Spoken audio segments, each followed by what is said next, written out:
আসসালামু আলাইকুম ওয়া রাহমাতুল্লাহি ওয়া বারাকাতুহু। সম্মানিত দর্শক শ্রোতা, আপনারা কেমন আছেন? আজ জুমাবার শুক্রবার 7 নভেম্বর 2025, 22 কার্তিক 1432 বঙ্গাব্দ এবং 15 জমাদিউল আওয়াল 1447 হিজরি। আমি আজ রিয়াদুস সালিহিনের দ্বিতীয় খণ্ডের 549 নম্বর হাদিসটি আপনাদের সামনে পাঠ করব ইনশাআল্লাহ।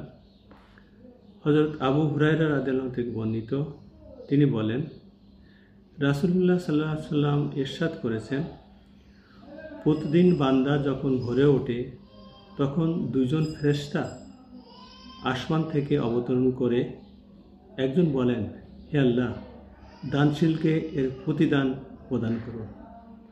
আরেকজন বলেন, হে আল্লাহ, কৃপণের সম্পদ ধ্বংস করুন। বুখারী মুসলিম।